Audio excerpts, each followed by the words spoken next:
아멘. 목사님 나오셔서 말씀 선포해 주시겠습니다. 말씀 전하기 전에 한 3가지만 우리 성도님들에게 좀 부탁을 좀 드려보려고 합니다. 우리가 이렇게 응답받을 것이기 때문에 기도 제목이요, 또 부탁으로 드립니다. 제일 첫 번째, 주일입니다. 우리는 주일 예배 드리고 주일 포럼을 합니다. 이 주일 포럼은 오늘 받은 말씀 가지고 바로 포럼할 수 없기 때문에 지난 주간에 내가 말씀을 어떻게 받았고 한 주간 그 말씀을 내 삶 속에 어떻게 적용하고 기도 제목으로 붙잡아서 어떻게 응답이 왔는지, 또 안 됐으면 내가 뭘 놓쳤는지, 이런 솔직한 주일 포럼을 통해서 성도들이 하나 되고 교제되어지기를 원합니다. 두 번째로는 오후 예배 때 찬양입니다. 한 30분 집중해서 찬양하는데요. 오후 예배 이렇게 지금 우리 전사님이 토요일에 우리 대학 청년들 중심으로 미리 찬양팀, 악기팀 나와서 연습하고 준비해가지고 서거든요. 참 감사할 일이죠. 보니까 애를 많이 써요. 또 인도받으려고 노력도 하고, 그래서 찬양 한 곡 한 곡 이렇게 할 때마다 참 선곡을 참 잘했다. 우리가 오전에 받은 말씀이 성도들에게 그대로 각인될 수 있도록 선곡하잖아요. 오늘 우리 주보 속에 나와 있는 찬양만 봐도 보십시오. 주일 말씀 그대로 이렇게 확인할 수 있도록 해뒀잖아요. 그래서 저는 주일 오후 이 찬양을 통해서 첫째는 렘넌트에게 기도 훈련 시키기를 원합니다. 근데 아동부 유치부 안 와요. 우리 그 렘넌트들 어디에서 기도 훈련 받을 수 있을까요? 물론 집에서 부모를 통해서도 기도 훈련 받을 수 있겠지만 주일날 같이 찬양하고 몸 찬양하고 합심 기도하고 옆에서 우리 엄마가 선생님이 기도하는 소리 들으면서 기도 훈련 받을 수 있어야 돼요. 저희 교회 금요철 안 합니다, 지금. 앞으로 영원히 안 하게 될 줄 몰라요. 금요철, 우리 주일 오후에 100명 앉아 있는데 여러분 금요 기도에 몇 명 올 것 같아요? 우리 교회는 많이 옵니다. 수요일이고 금요. 그래도 한 50명, 60명이겠죠. 여기 계시는 우리 사랑하는 남성 동지 여러분, 여러분이 언제 기도 훈련 받을 수 있겠습니까? 금요일철에 올 수 있냐? 남자분들, 여기 있는 분들 3분의 1도 못 와요. 올 수 없어요. 정상적인 산업하는 사람들 금요철에 와 기도하고 쉽지 않아요. 그래서 금요철 안 와도 된다. 우리 주일날 다 끝낸다. 그래서 이 오후에 찬양하고 합심으로 기도하고, 이게 렘넌트만 기도 훈련 시키는 것 아닙니다. 우리 남성 동지 여러분들 기도 훈련 잘 받으시기 바랍니다. 합심해서 기도하고 말이에요. 교회 기도 제목 주변에 다 나와 있는데 눈을 좀 쳐다보세요. 일주일에 몇 번이나 이 남성 동지가 이걸 보고 기도하게 생겼는가. 잘 안 해요. 저도 잘 안 할 때가 많아요. 그래서 주일날 기도 훈련 시키는 겁니다. 그래서 렘넌트들 부르세요. 렘넌트 부르고 또 한 달에 한 번 정도는 렘넌트 몸찬양팀 세우세요. 그래서 렘넌트들이 여기서 찬양하고 기도하고 하나 될 수 있도록. 두 번째, 기도 훈련뿐만 아니라 언약의 말씀을 각인하는 시간이 오후 찬양 시간입니다. 또 치유. 제대로 말씀 붙잡고 찬양하면 치유 일어나요. 그리고 대강대강 마음에 안 담고 찬양하니까 그렇지, 여러분 진짜 마음 담고 하세요. 그러면 놀라운 역사 일어납니다. 그래서 저는 이 오후 찬양팀 참 귀하게 생각하고, 또 우리 전사님이나 우리 대학 청년들에게 고맙게 생각해요. 참 감사할 일이다. 우리가 주일날 이 성도들이 다 남아가지고 그대로 함께 찬양하고 기도할 수 있다. 치유돼야 돼. 치유가 당연한 것 아닙니까? 마음 담고 하세요. 내가 보면 1시 찬양 시작한다는 거 알면서도 밖에 서가지고 어슬렁어슬렁 하는 남자분들 많아요. 그러지 마시고 진짜 주일날 올인한다고 생각하시고 이 찬양 정말 제대로 하시고 한번 제대로 이 언약 잡고 한번 기도해 보세요. 그래서 주일 이렇게 제가 부탁을 드립니다. 제일 첫 번째, 주일날 점심시간 짧은 시간 우리가 성경대로 떡을 떼며 서로 교제하잖아요. 오늘 사도행전적인 그대로잖아요. 밥 안 주고 떡을 주니까 성경에 밥 줬단 말이 없어. 떡을 떼며 그랬으니까 떡을 떼면서 서로 교제해야 될 거 아니에요. 말씀으로 포럼하고. 그리고 오후 찬양이 여러분 금요기도라고 생각하세요. 이때 진짜 마음을 같이 해서 언약으로 하나 되어서 기도할 때 치유 역사 일어납니다. 또 하나님 말씀이 완전 각인되는 시간이고 할 수만 있으면 우리 렘넌트를 불러가지고 같이 찬양하고 같이 기도 훈련시키고 이렇게 하기 원합니다. 두 번째 부탁이 있습니다. 중대원입니다. 중직자대학원 격주로 있는데 주 강사가 우리 목사님이시죠. 중직자 시대를 응답받기 위해서 이 중대원을 연 겁니다. 중직자 시대가 뭡니까? 지금까지 한국교회와 세계교회는 목회자 중심으로 모든 걸 다 했습니다. 그런데 중직자 시대, 평신도 시대를 열기로 하네요. 우리 다락방 전도 운동은 그렇거든요. 모든 성도들이 함께 일어나서 전도 운동을 하는 겁니다. 그러려고 하면 이 중직자들에게 뭐가 있어야 됩니까? 메시지가 있어야 돼요. 정확한 전도 메시지, 양육 메시지, 제자 메시지, 치유 메시지 4가지 정도로 있어야 돼요. 우리가 불신자를 만나고 복음으로 답을 주고 생명 살리는 전도 메시지 있어야 되죠.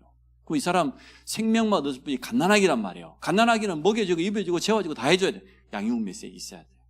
그 사람을 치유해줘야 돼. 반드시. 그러고 나서 치유되면 마지막에 어떻게 되면 제자화 됩니다. 이런 메시지가 여러분 아무것도 아니라도 중직자대학원을 통해서 차근차근 나옵니다. 일부러 신학적인 부분도 자꾸 목사님 설명하잖아요. 오직 하면은 교회사 말씀 전하는 목사님 따로 있잖아요. 선교학 따로 있습니다. 왜냐하면 그 정도는 중직자가 알고 있어야 되거든요. 교회사의 흐름이 어떻게 흘러내려왔다. 교회사 안에 신학적으로 논쟁이 주로 뭐다. 지금 한국교회와 전 세계 교회가 가장 어려움 당하는 부분이 이런 부분이다. 이걸 갖다가 설교로 다 할 수 없기 때문에 강의를 하는 겁니다. 중직자는 알아야 돼요. 사실 그게 기본이거든요. 그래서 중직자 대학원을 사실은 졸업이 없이 계속하는 겁니다. 신학, 조직신학, 거기 안에서 교회론, 역사론까지 다 그 속에다 넣어가지고 이런 부분을 중직자분들이 알아야 돼. 제일 모르는 사람들이 제일 안 참석해. 내가 보니까. 그래서 중직자, 예비중직자, 사역자들은 여기에 꼭 마음을 담아야 됩니다. 우리의 앞으로 전도, 선교, 교회의 방향이 여기서 나올 겁니다. 또 우리 수원노예는 중직자 대학원에 재학하고 있으면 중직자 시험을 면제해 줍니다. 원래 안수입사, 권사, 장로는요 고시를 치러야 돼요. 노예에서.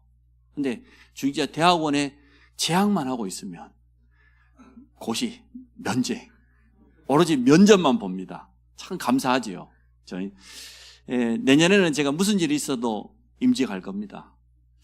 제가 왜 임직을 안 하냐? 우리가 처음 임직하고 안 했는데 그때 그 임직받은 분들이 한 30명 가까이 되는데 가족들을 초청했는데 자리가 부족해가지고 밖에 20, 30명 서 있었어요. 그거 제가 못하는 겁니다. 전에 할 때도 그랬는데 그럼 이번에 할 때는 여러분만 앉아도 꽉 차잖아요. 오전에 보면. 그럼 여러분 이제 중직자 임직하면은 가족도 부르고 친척도 부르고 그래야 되는데 내가 교회당이 좁아서 못하는 거예요. 임직식을 지금 몇 년 전부터 하고 싶었는데 그래서 내년에는 하여튼 교회당이 준비가 안 되면 저 유아실을 터서라도 제가 할 겁니다. 하여튼 뒷문을 열어서라도 하여튼 중직자 임직식 할 겁니다. 그래서 예비 중직자들 여러분 훈련되셔야 돼요. 우리 다락방 전도는 끊임없이 훈련받는 거잖아요. 그래서 좀 여러분 마음을 담고 중직자 대학원에 참여해 주세요. 중직자는 이 정도 기본은 갖추고 있어야 된다. 세 번째, 이번 한 주간 매달마다 한 번씩 집중 새벽기도 합니다. 한 달에 한 번이나 월화수목금 5일밖에 안 돼요. 그래서 우리는 금요철야 대신 한 달에 한 번 집중 새벽기도 한다. 이렇게 생각하시고 금요기도라고 생각하시고 같이 그때만큼은 우리 한 달 동안 우리 교회 방향 또 앞으로 교회 방향 이런 부분들을 주로 제가 하려고 합니다. 그래서 세 가지 여러분에게 이제 부탁드리는 것이고 또 기도 제목으로 들은 것입니다. 이 속에서 우리가 원네스 되어지기를 원합니다. 왜냐하면 중요한 시간표에 또 중요한 언약 안에서 하나 될 때마다 한 번도 빠짐없이 하나님은 놀라운 능력을 나타내셨어요. 또 증거를 주셨어요. 그러한 응답받기를 원합니다. 오늘 제목이 보니까 말씀으로 양육받는 이유가 뭐냐 말이죠. 그냥 예배드리면 되는데 왜 우리는 말씀으로 양육받습니까? 특히 다락방을 합니까? 하나님의 말씀은 완전합니다. 하나님은 말씀으로 온 세상을 창조하셨어요.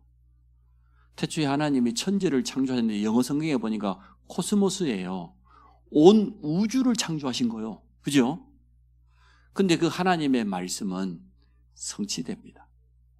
언약으로 붙잡으면 반드시 이루어집니다. 그래서 말씀이 개개인에게 임해버리면 끝나는 겁니다. 하나님의 말씀이 아브라함에게, 하나님의 말씀이 다니엘에게, 우리에게 임해버리면 끝나는 거예요. 그래서 말씀으로 양육받는 이유는 분명히 있습니다. 또 하나님의 말씀은 어느 정도 능력이 있냐? 살리고 치유하고 변화시켜요. 우리의 영육간의 모든 걸 살리고 그 다음에 치유하고 잘 안 바뀌거든요. 우리 생각이. 근데 하나님의 말씀이 임하면 변화되어져요. 지난 과거에 그토록 자기 생각에 자기 세계에 갇혀 살았던 그 사람이 어느 날 하나님의 은혜가 말씀으로 임하면요. 그 껍질 깨고 나옵니다. 그 틀을 깹니다. 이 정도 변화시키는 말씀이에요. 그래서 여러분 말씀으로 날마다 새로워지기를 주 이름으로 축복합니다. 그 제가 늘 말하는 하나님의 말씀만 맞다. 여러분 생각 맞는 것 같아도 맞지 않아요. 또 하나님의 말씀대로 된다. 여러분 계획대로 되지 않습니다. 여러분 욕심대로 되지 않습니다. 결국은 하나님의 말씀만이 해답이고 결국은 하나님의 말씀대로 돼요. 그러니까 우리가 언약 따라가야 되는 거예요. 언약대로 되어집니다. 마지막 때 이런 일 저런 일 일어난다고 했지만 하나님의 말씀대로 이루어지고 있습니다. 우리의 남은 인생도 마찬가지입니다. 옆 사람 축복합시다. 말씀 따라가는 삶을 삽시다. 말씀 따라가셔야 돼요. 그러면 인도받게 되어 있습니다. 특히 우리 이 다락방은 말씀 운동하는 거잖아요. 성경적인 전도 운동, 말씀 운동하는 것인데 특징이 뭡니까? 내가 있는 그 현장에는 나를 향한 그 현장을 향한 하나님의 가장 좋은 계획이 있어요. 내가 어디에 있든지 내가 문제 만난 현장이 있다 할지라도 위기 앞에 선다 할지라도 내가 있는 현장에는 하나님의 가장 좋은 계획이 그건 뭡니까? 나를 통해서 생명 얻을 자가 예비되어 있어요. 나를 통하여서 양육될 자가 있어요. 하나님은 그곳에 제자를 분명히 예배해 놨습니다. 그게 다락방하는 첫 번째 이유예요. 내가 학생인데 나는 아직 부족한데 하나님은 내가 있는 학교 현장에 나를 통하여서 가장 좋은 계획이 있는데 그 계획은 뭐냐? 뭐 공부 잘해야 되고 물론 전문성이 있어야 되지만 나를 통해서 생명 얻을 자가 숨겨져 있다. 예비되어 있다. 이곳에 말씀 운동이 일어나기를 원해요. 치유 운동이 일어나기를 원해요. 그게 우리가 말씀 운동하는 이유입니다. 그래서 시간을 정하고 날을 정하고 장소를 정해가지고 방법은 뭐냐? 일심전심지속으로 말씀 운동하는 겁니다. 일심이 뭡니까? 다른 생각 없이 계산하지 말고 전심으로 대강대강 하지 말고 뭐 열매가 있든 없든 지속적으로 그게 다락방입니다. 우리 안성 임마누엘 교회는 다락방 하는 교회입니다. 아멘. 다락방을 잘 안 하니까 아멘 소리가 안 나오죠. 이해가 돼요. 그래서 제가 이 교제를 끝내보려고 합니다. 여러분 다락방이 일어나는 그날까지. 예. 다락방 할 수 있는 준비는 다 갖췄어 보니까. 다 갖췄어. 이제 뭔가 이제 시발점을 만들어야 돼요. 그래서 말씀 운동하는 이유가 분명히 있습니다. 자, 말씀 운동을 하면 제일 첫 번째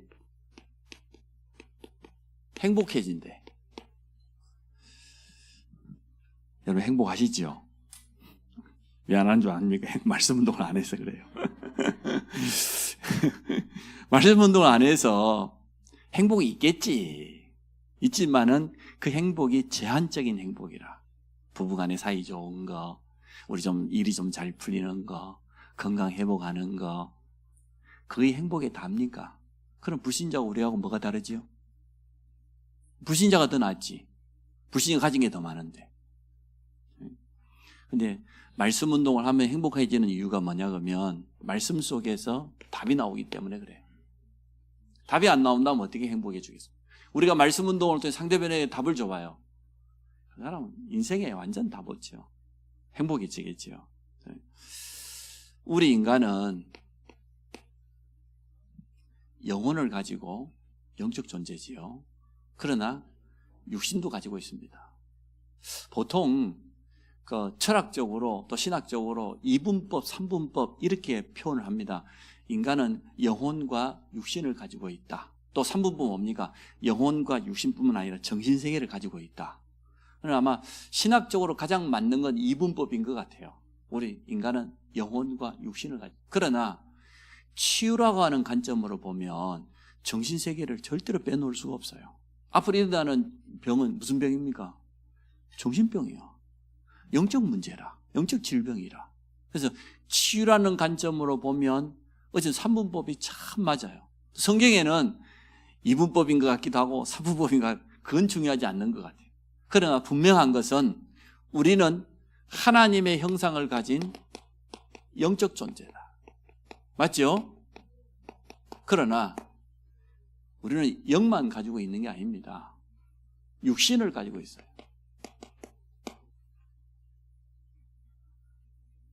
육체를 위해서 하여튼 종류가 잘 나왔네. 하여튼 양식부터 해가지고 한식부터 음식을 먹지요. 영양분을 섭취하죠. 그러나 영혼을 위해서는 영의 양식을 먹어야 됩니다. 마태복음 4장 4절에 우리 주님이 하신 말씀이죠. 구약에 있는 성경을 그대로 인용했죠. 이스라엘 빵 먹으니 빵처럼 생긴 돌 가지고 빵 만들어 먹으라니 지금 뭐라고 합니까? 사람이 떡으로만 사는 것이 아니고 하나님의 입에서 나오는 말씀으로 살 것이니라. 여러분 말씀 붙잡고 사시기 바랍니다. 하나님의 말씀은 우리를 살리는 거예요. 그래서 베드로전서 2장 2절입니다. 갓난아이와 같이 어린아이와 같이 순전하게, 그 성경에 보니까 순전한 젖을 사모하라 그랬어요. 순전하고 신령한 젖을 사모해라. 어린아이가 엄마의 젖을 통해서 자라나는 것처럼 우리가 하나님의 말씀을 우리 영의 양식으로 삼고 날마다 자라가야 될 줄로 믿습니다. 하나님께서는 인간의 행복을 위해서 말씀을 주십니다. 신명기 10장 13절에 있으니 그건 찾아보면 되겠죠.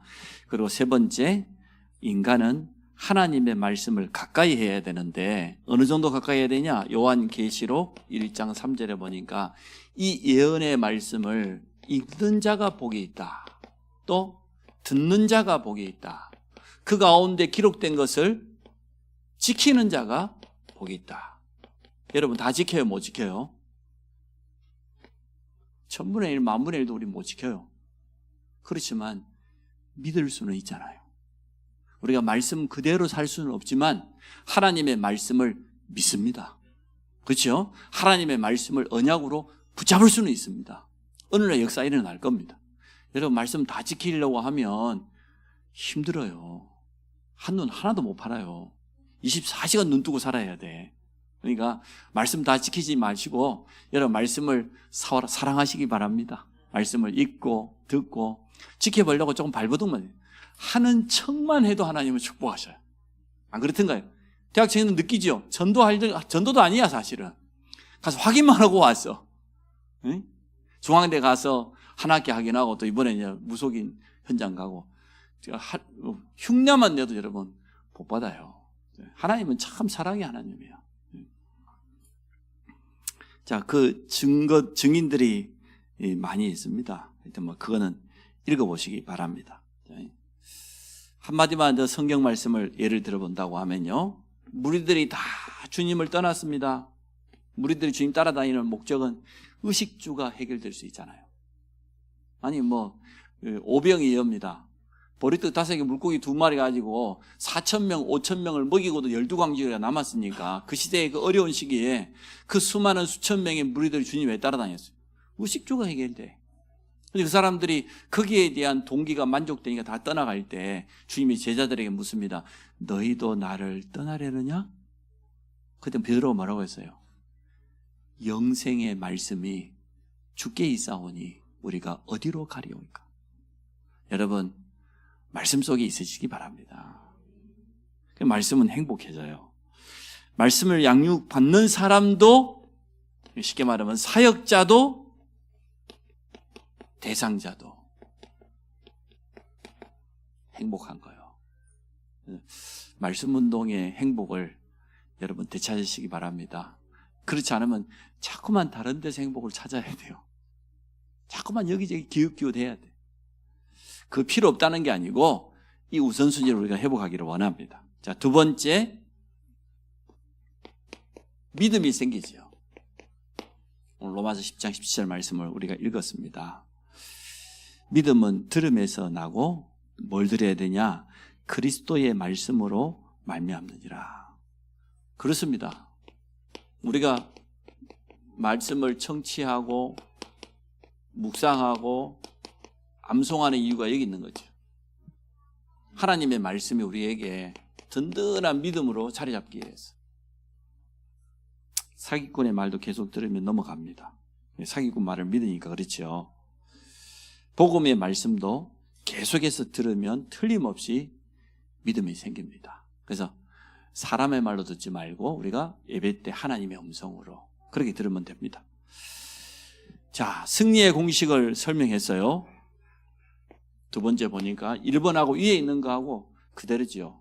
우리가 예배를 통하여서 설교가 아닌 하나님의 음성으로 듣습니다.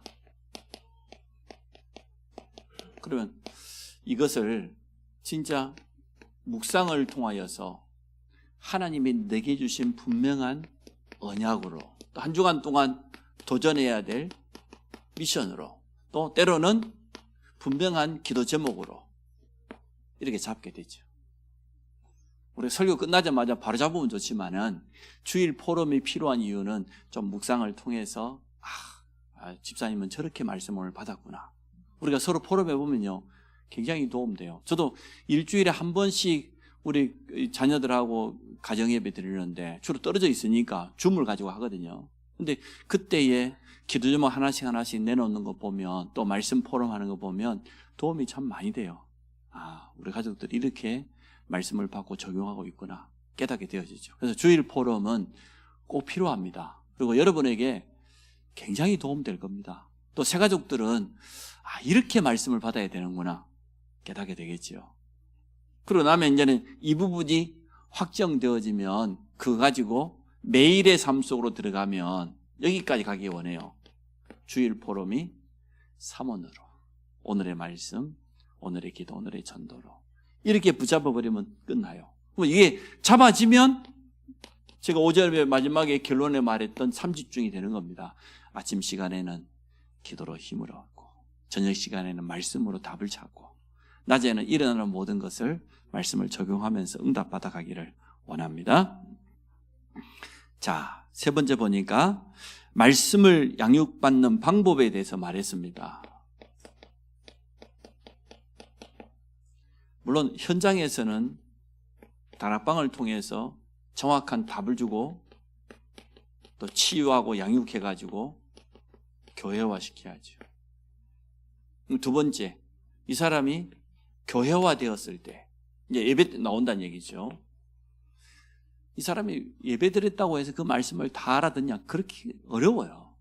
쉽지 않습니다.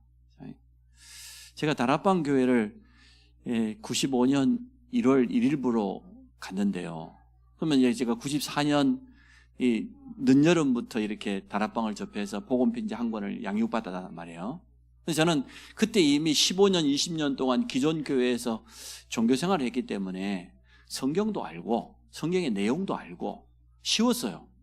내가 그동안 성경 속에 있는 가장 복음의 핵심되는 부분만 놓쳤기 때문에 메시지 듣는 순간 금방 알아졌어요. 저 같은 사람은 다락방하기 쉬웠겠죠. 그러니까 성경 내용을 알고 있으니까. 근데 불신자들은 사실 그렇지 않거든요. 이 사람이 교회화되어졌을 때 성경 말씀 오늘 본문에 배경이 있단 말이에요. 그 시대적인 배경, 문화적인 배경, 역사적인 배경, 그래서 주석이라고 하는 게 있는 거예요. 성경만 있는 게 아니라 성경을 설명해 주는 그 내용을 주석이라고 하는데 인터넷 들어가면 어렵지 않게 찾아볼 수 있어요. 제가 아예 지금 나온 주석 중에 가장 좋은 주석을 구약, 신약 두 가지 딱 해가지고 올려놓을게요. 교회 카톡방에. 여러분 다운받으면 딱 열어보면 성경 본문 어디 딱 치면 거기 들어가면 그 시대적인 배경이 어떻고 문화적인 배경이 어떻고 이게 언제 일어난 사건이고 이 단어는 원어가 어떻게 되고 그까지 다 있으니까 제가 그 부분을 한번 올려놔 보도록 하겠습니다. 원래 신학생들 공부하라고 나온 건데 누가 저한테 좋은 정보를 줬어요. 그러니까 여러분도 원어가 이렇게 생겼구나. 거미가 기억하는 것처럼 이렇게 만들어놨고 알게 될 거예요. 도움됩니다. 근데 그런 거기 뭐 성경도 안 읽어본 사람들 주석까지 읽으라니까 내가 형 너무 미안하네. 근데 사실 알고 있어야 돼. 사역자들은 다락방 사역할 때 오늘 사도행전 1장이네. 그 사도행전 1장 이 내용이 언제 어떻게 나온 내용이냐, 누가 썼냐 말, 왜 썼냐 말. 그런 부분은 주석을 보면 굉장히 도움돼요. 그럼 이제 설명해 줄 수 있으니까. 그렇게 해서 주일 예배 때 받은 말씀을 마음속에 가지라고 되어 있습니다. 이제 세 번째로는 평일에 대해서 말했습니다. 평일에 강단 말씀을 다시 들으면서 양육을 받고 또 양육이 필요한 사람은 신청하라고 했습니다. 자, 한 가지만 제가 더 하겠습니다. 세 번째, 말씀으로 양육해주면 답이 나기 때문에 행복하고 믿음이 생기고, 세 번째로는 뭐냐? 영적으로 승리합니다. 말씀을 양육받게 되면 어떻게 승리합니까? 일단은 우리는 이 땅 사는 동안 영적 싸움합니다. 주님 앞에서는 그날까지. 그 말은 싸움의 대상자가 있다 그 말이죠. 사단은요 끝까지 자기 때가 다 된 줄 알고 말세 때는 더 한다고 그러잖아요. 끝까지 방해해요. 끝까지 공격해. 베드로전서에 보니까 우는 사자와 같이 삼킬 자를 찾고 있다. 그래서 너희 염려를 네가 가지고 있지 말고 주께 맡겨버리라 그러잖아요. 염려하고 불신앙하고 핑계거리 있는 사람 사단은 가만 놔두지 않습니다. 끝까지 속이고 이간질 시키고. 그래서 가장 큰 게 이거잖아요.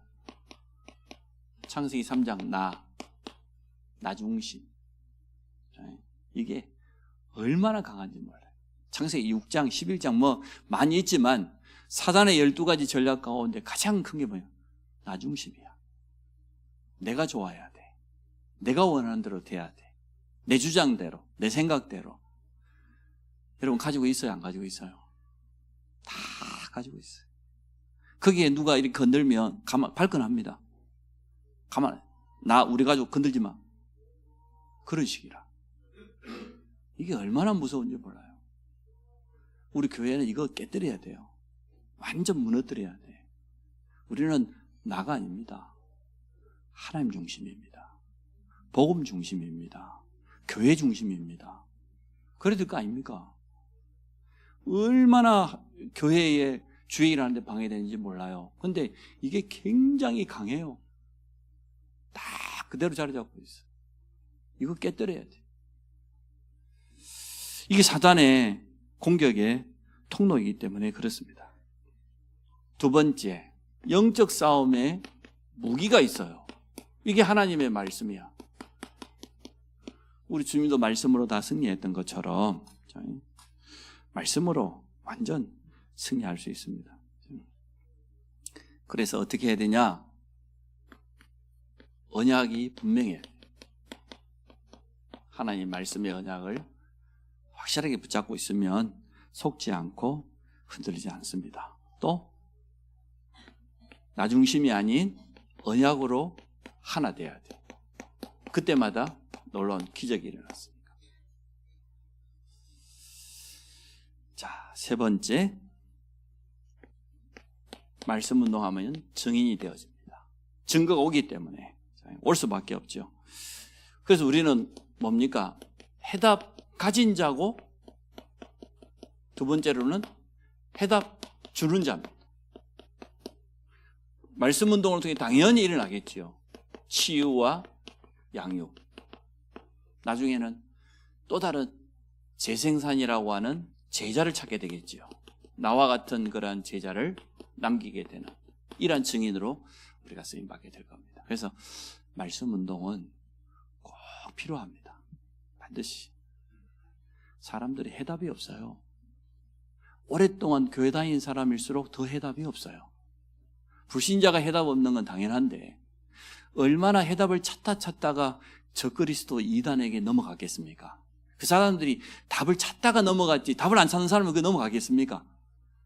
아무 의미 없이 사는 사람은 절대 못 빠져요. 근데 자기 영적 문제는 너무 심각한데 어렸을 때 시달려 왔는데 안 되다 보니까 무속인 찾아가다가 신어머니 만나가지고 내림굿 받고 무당된 사람도 있고, 자기 영적 문제 견디도 못해 이단 적그리스도 도와주는 척하니 그게 넘어가 버리고 해답이 없단 말이죠. 우리가 말씀 운동을 통해서 해답을 주기 원합니다. 사람을 살리는 이런 축복 누리기 원하고, 또 말씀이 기준입니다. 우리 믿음의 기준은 말씀이에요. 내 거 아니라니까. 자꾸만 하나님 말씀보다 내 생각, 내 기준, 내 가져온 체질, 그건 기준이 될 수 없어요. 하나님 말씀만이 맞아요. 그리고 말씀으로 온전히 영적으로 승리하기를 주의 이름으로 축복합니다. 아까 말씀드렸던 말씀 운동하면 사역자 본인도 행복하고 제사장이라도 행복해요. 여러분을 행복으로 초대하도록 하겠습니다. 네. 우리 교회에 필요한 게 뭐냐? 다락방 사역자. 시작은 개인 묵상으로부터, 사모늘로부터, 이게 다락방의 시작입니다. 우리 개인 다락방이라고도 표현했어요. 옛날에는 개인 묵상부터 하세요. 주일 말씀 한번 딱 묵상해 보시고, 그 사모늘 찾아가지고 오늘 나는 이 말씀 붙잡고 살겠다. 이 말씀을 내 현장의 기도로 적용하고 또 현장에 적용하고 사모늘 할 수 있죠. 여기서부터 시작하면 됩니다. 두 번째, 현장 시스템을 세워라. 직장이 됐든 산업이 됐든 학교가 됐든 여러분이 일주일에 한 번만이라도 그 현장에서 정시 예배 드리세요. 정시 찬양을 하든지 하세요. 이건 영적 싸움입니다. 사업체 안에서 시간을 만들어서, 사실은 우리 사업체 가진 분들 많기 때문에 일주일에 한 번 정도는 그 사업체 안에서 예배 드려야 될 것 아닙니까? 뭐 불신자도 있고 민사도 있지만 그 사람과 상관없이 나 혼자만이라도 예배 드려야 되잖아요. 거기 하나님의 나라 임하도록 영적 싸움 해야 됩니다. 그리고 세 번째, 전도만을 위한 기도를 시작하십시오. 그러면 대상자도 보일 것이고 현장도 보이실 겁니다.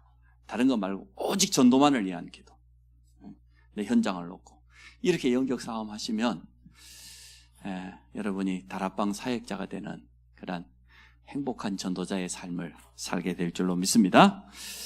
오늘 제가 드린 세 가지 부탁입니다. 기도 제목입니다. 우리 교회는 지금 이러한 시간표다. 그래서 주일 예배를 통해서 모든 답을 다 내야 되겠는데, 특히 주일 오후 찬양에다 좀 마음 담으시고 랩런트들도 좀 기도 훈련시키고 그러한 장으로 인도받기 원하고, 중지하 대학원 뭐 꼭 등록 안 하셔도 됩니다만은 어쨌든 우리가 사역자로서 앞으로 준비되어 가야 되니까, 또 중지하 시대, 평지도 시대의 주역이 되기를 원합니다. 이번 한 주간 집중 새벽 기도를 통해서 이 응답을 확인하기를 주의 이름으로 축원합니다. 참 좋으신 하나님 감사합니다. 우리 성도들과 함께 말씀을 따라서 인도받으며 또 중요한 방향을 나눌 수 있도록 축복해 주신 것 감사합니다. 우리 교회가 이제는 그릇을 넓혀야 되겠습니다. 더 작은 이 그릇을 깨뜨리고 하나님의 역사를 체험할 수밖에 없는, 또 많은 사람을 담을 수 있는 믿음의 그릇을 키우는 시간표가 되도록 축복하여 주옵소서. 예수 그리스도 이름으로 기도합니다. 아멘.